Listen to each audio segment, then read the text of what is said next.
ख्वाब तो नहीं देख रही, तुमने तो कमाल कर दिया। अब बोलो, कौन है असल जादूगर, मैं या फिर वो आज़र? ऑफ कोर्स तुम। लेकिन ये सब हुआ कैसे? थोड़ी सी अकल से काम लेना होता है। दुनिया में कुछ भी इम्पॉसिबल नहीं है अगर इंसान अपनी हिम्मत ना हारे। Thank you so much Farhan, तुमने तो वो काम कर दिखाया जो शायद कोई नहीं कर सकता था, मैं खुद भी नहीं। तुम्हारा एहसान रहेगा मुझ पर जिंदगी भर। दोस्त ही तो दोस्तों के काम आते हैं। तुमने मेरे बताए हुए प्लान को फॉलो किया, अब उसका नतीजा तुम्हारे सामने है। तुम्हारे साथ और तुम्हारी हेल्प के बगैर मैं कुछ भी नहीं कर सकती थी। तुमने मेरी जिंदगी का सबसे बड़ा कांटा निकाल दिया। तुम जिसे जिंदगी का कांटा समझ के डर रही थी, उसकी तो इतनी भी औकात नहीं है कि उससे खौफ खाया जाए। वो तो हकीकत में तुम्हारे रास्ते में पड़ा हुआ एक छोटा सा पत्थर थी। तुम्हें लगता है कि मिनाल और आज़र एक दूसरे को आसानी से भूल पाएंगे? भूल पाएंगे? नफरत करेंगे एक दूसरे से, एक दूसरे का नाम भी लेना पसंद नहीं करेंगे। इतना पक्का काम किया है मैंने। आज मनाल अपना रिजाइन देने आई थी।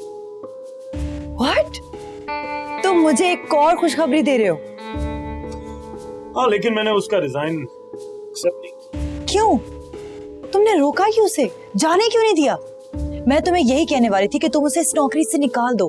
अच्छा मौका है, आज़र भी उसके फेवर नहीं करेगा, लेकिन तुम हो के तुमने उसका रिजाइन कबूल नहीं किया। समझा करो, अगर लैला मजनू को हमने अभी से एक दूसरे से जुदा कर दिया तो उनकी नफरत तो झाग की तरह बैठ जाएगी। हो सकता है कि आज़र मनाल के घर चला जाए, उसे मना ले, गलत फहमियां दूर हो जाए, लेकिन फिर हमें तो नहीं पता चलेगा कि कब वो मिलते हैं और कब नहीं। यहां हमारी नजरों के सामने होंगे। जैसे ही वो एक दूसरे की तरफ कदम बढ़ाएंगे, हम उनके रास्ते में कांटे बिछा देंगे। याद रखना, वो एक दूसरे से सिर्फ नाराज है। हमें नफरतों का सिलसिला यूं बढ़ाए रखना है तब तक जब तक आज़र के दिल से मनाल का नाम मिट नहीं जाता। ओके बॉस, जैसा तुम कहोगे अब मैं वैसे ही करूं। अपने अल्फाज याद रखना। तुम मुझसे कह रही हो जैसा मैं कहूंगा जैसा ही तुम करो। मैं आज़र के लिए कुछ भी कर सकती, कुछ भी। और मेरी खातिर मेरे लिए क्या कर सकती? मतलब? मुस्कुरा दो। मेरी खातिर मुस्कुरा तो सकती ही है ना। Thanks again. तो what? मिनाल, अगर तुम ठंडे दिल से आज़र की बात सुन लेती तो क्या पता कोई राह निकल आती। अपनी आंखों से सब कुछ देखने के बाद कुछ बाकी नहीं बचता रूमी। और वैसे भी आज़र मुझसे साफ साफ कह चुके हैं, मुझे सना के बारे में एतराज़ करने का कोई हक नहीं, और ना ही वो मुझे कोई सफाई देना पसंद करते हैं। इसका मतलब है कि आज़र को तुम्हारी इस बात से तकलीफ पहुंची है? तकलीफ पहुंची होती तो वो मुझ पर यूं गुस्सा नहीं करते। उन्होंने तो एक बार भी मुझसे माफी मांगना जरूरी नहीं समझा। बिल्कुल शर्मिंदा नहीं है।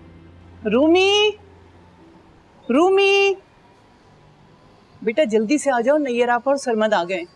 आप लो, जिनका तुम्हें इंतजार था वो फाइनली आ ही गए। तुम कितने दिनों बाद मुस्कुराई हो, लेकिन इतनी फीकी सी मुस्कुराहट, लगता है किसी की नजर लग गई है, वरना हर वक्त चहकती रहती थी तुम। मुझे तो लगता है तुम्हारी बद्दुआ लगी। याद है तुम कितना कहती थी, मिनाल तुम्हें प्यार होगा तो पता चलेगा। मुझे पता चल गया कि प्यार क्या होता है। मैंने तो तुम्हें दुआ दी थी कि तुम्हें भी किसी से प्यार हो जाए और तुम भी सच्ची खुशियां महसूस करो। अब मुझे क्या पता था।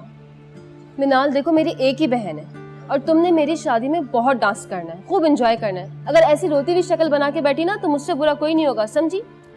ओहो, अभी नया नया इमोशनल धचका लगा है ना, निकल जाऊंगी। उसके बाद तुम्हारी शादी का एक एक मोमेंट एंजॉय करूंगी, देखना खूब डांस करूंगी मैं। तुमने कभी किसी के साथ बुरा नहीं किया, पर पता नहीं तुम्हारे साथ इतना बुरा क्यों हुआ। अभी भी कुछ नहीं बिगड़ा, थोड़ा सा दिल ही टूटा है, ठीक हो जाएगा। सोचो कितने बड़े नुकसान से बच गई मैं। अगर शादी हो जाती और फिर साजिशों के दलदल में फंसती तो पता चलता बुरा होता क्या। हाँ, पर मिनाल तुम्हें अब ऑफिस जाने की कोई जरूरत नहीं है। अगर वो लोग रिजाइन को कबूल नहीं करे तो ना करें। 1 महीने के नोटिस की शर्त के बजाय हम 1 महीने की सैलरी ऑफिस भेज देंगे। अब ऐसे भी कोई कयामत नहीं आई कि तुम ना चाहते हुए भी जबरदस्ती ऑफिस जाओ। नहीं रोई, 1 महीने की शर्त तो मैं जरूर पूरी करूँ। मैं चाहती हूँ आज़र को भी पता चले कि मुझे उनकी कोई परवाह नहीं, कि मैं उनके सामने रहते हुए भी उन्हें अच्छी तरीके से इग्नोर कर सकती हूँ। अच्छा चलो, इंतजार करने तुम्हारा नीचे। वैसे बात तो ठीक है, लेकिन सरमद भाई आपने बहुत दिन लगा दिया आने में। आपको पता है यहाँ कब से बेचैनी से इंतजार हो रहा था आपका। भाई तुम्हें तो पता है वहाँ कितनी प्रॉब्लम्स होती हैं। एक तो छुट्टी नहीं मिलती, फिर हमने नया घर ले लिया, उसे डेकोरेट करने में वक्त लग गया। वैसे अल्लाह का बड़ा शुक्र है, सब कुछ बहुत अच्छी तरह हो गया। अरे अच्छा क्यों ना होगा, इतना खर्चा किया है और फिर मैंने सोचा कि मेरी बहू को उस घर में रहना है, कोई कमी ना रह जाए। अरे नहीं रापा, रूमी तो आप ही की बेटी है, जाहिर है आप ही तो ख्याल रखेंगी इसका। वैसे गाजी, सुना है तुमने बहुत अच्छा बारात का इंतजाम किया, मेरा सुन के दिल खुश हुआ है। भाई ऐसे ही इंतजाम होना चाहिए कि सब देखते रह जाएं। आपको पसंद आ गया है, हमारे लिए यही काफी है, बाकी सब खैर है। अल्लाह का शुक्र है सारी तैयारी मुकम्मल हो गई। बस अब तो यही दुआ है कि अल्लाह ताला खैर से ये फर्ज अदा कर दे। इंशाल्लाह सब कुछ ठीक ही होगा, तुम क्यों फिक्र कर रही हो? भाई आप लोग यहाँ क्यों बैठे हो, बाहर जाके बैठो, क्यों बोर हो रहे हो यहाँ पे सब? मामू सही कह रहे हैं, चले सरमद भाई बाहर चलते हैं, ठंडी हवा चल रही है। अरे नहीं बेटा, अब हम लोग भी चलेंगे, बहुत सारे काम पड़े हुए और शादी सर पर आ गई है। अरे नहीं रापा, आप बैठे, हो जाएंगे काम भी। भाई आप लोग जाओ ना। चले सरमद भाई। अब